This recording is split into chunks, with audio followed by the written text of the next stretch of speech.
السلام علیکم ویورز، عشق کا عین قسط نمبر 2۔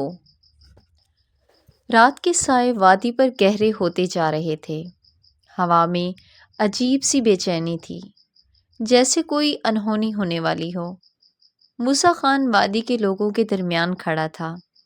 اس کی آنکھوں میں وہی پراسرار چمک تھی جو ہر راز کے پیچھے چھپی ہوتی ہے۔ بوڑھے آدمی کی لرزتی آواز اب بھی اس کے کانوں میں گونج رہی تھی۔ وہ لوگ واپس آ گئے ہیں موسیٰ خان، وہ سب کچھ برباد کر دیں گے۔ وہ کون تھے؟ یہ وہ سوال تھا جو سب کے ذہن میں تھا، لیکن کسی میں ہمت نہیں تھی کہ اسے بلند آواز میں پوچھے۔ موسیٰ خان نے آس پاس کھڑے لوگوں پر نظر دوڑائی۔ ہر چہرے پر خوف کا سایہ تھا۔ کب دیکھا انہیں؟ موسیٰ نے بوڑھے شخص سے پوچھا۔ آج شام، پہاڑی کے اس پار۔ وہ چھپ کر دیکھ رہے تھے، جیسے کسی بڑے حملے کی تیاری کر رہے ہوں۔ موسیٰ خان نے گہری سانس لی۔ وہ جانتا تھا کہ یہ عام ڈاکو نہیں ہو سکتے۔ اگر یہ وہی لوگ تھے جن کے بارے میں وہ سوچ رہا تھا تو اس کا مطلب تھا کہ ایک بہت بڑی جنگ آنے والی ہے۔ موسیٰ خان کا ماضی کسی سے پوشیدہ نہیں تھا، لیکن کوئی اس بات پر کرنے کی ہمت بھی نہیں کرتا تھا۔ وہ وادی میں چند سال پہلے آیا تھا، مگر اس کا انداز ایسا تھا جیسے وہ یہاں صدیوں سے رہ رہا ہو۔ کہتے ہیں کہ اس نے ایک بار پورے قبیلے کو اکیلے بچایا تھا۔ دشمنوں نے وادی پر حملہ کیا تھا، اور جب سب لوگ ہار مان چکے تھے، موسیٰ خان ایک بھیڑیے کی طرح ان پر جھپٹا۔ وہ صرف لڑنا نہیں تھا، وہ جنگ جیتنا جانتا تھا۔ لیکن اس سب کے باوجود ایک راز تھا جو وہ اپنی آنکھوں میں چھپائے رکھتا تھا، ایک درد جو اس کے دل میں کہیں دفن تھا۔ وہ ہمیشہ اکیلا رہتا، کسی کے قریب نہیں آتا۔ وادی میں دہشت کا سایہ۔ اسی لمحے ایک نوجوان چیختا ہوا آیا، خان وہ پہاڑ کی دوسری طرف نظر آئے ہیں۔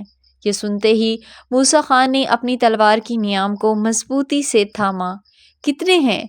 5 یا شاید 7، لیکن وہ پوری طرح مسلح ہیں۔ ہمیں بھی جانا ہوگا، موسیٰ نے فیصلہ کن لہجے میں کہا۔ موسیٰ خان نے کچھ نوجوانوں کو اپنے ساتھ لیا اور پہاڑ کی طرف روانہ ہوا۔ وہ چاند کی مدھم روشنی میں تیزی سے بڑھ رہے تھے، جیسے سایوں کے درمیان کوئی اور سایہ۔ جب وہ وہاں پہنچے تو سب کچھ خاموش تھا، لیکن موسیٰ خان کی چھٹی حس کچھ اور کہہ رہی تھی۔ وہ جانتا تھا کہ کوئی قریب ہی چھپا ہوا ہے۔ اچانک ایک شاخ کی چرچراہٹ سنائی دی۔ موسیٰ نے ایک لمحے کی تاخیر کیے بغیر خنجر نکالا اور اسی سمت اچھال دیا۔ ایک چیخ سنائی دی اور پھر خاموشی چھا گئی۔ نکل آؤ، موسیٰ نے گرجدار آواز میں کہا۔ چند لمحوں بعد جھاڑیوں کے پیچھے سے ایک شخص نکلا۔ اس کا ہاتھ زخمی تھا اور چہرے پر حیرانی تھی، جیسے وہ سوچ بھی نہیں سکتا تھا کہ موسیٰ خان اتنا تیز حملہ کرے گا۔ کون ہو تم؟ موسیٰ نے اس شخص کے قریب جا کر پوچھا۔ ہم وہ ہیں جو اس وادی کا اصل حقدار ہیں، اس نے زہریلی مسکراہٹ کے ساتھ کہا۔ یہ سن کر موسیٰ خان کی آنکھوں میں چمک پیدا ہوئی۔ حقدار؟ وہ قریب ہوا۔ حقدار وہ ہوتے ہیں جو اپنی زمین کو سنبھالیں، اسے برباد نہ کریں۔ وہ شخص ہنسا۔ یہ جنگ ابھی ختم نہیں ہوئی خان، اصل کہانی تو اب شروع ہوئی ہے۔ یہ کہہ کر اس نے زمین پر کچھ پھینکا اور دھوئیں کا بادل اٹھا۔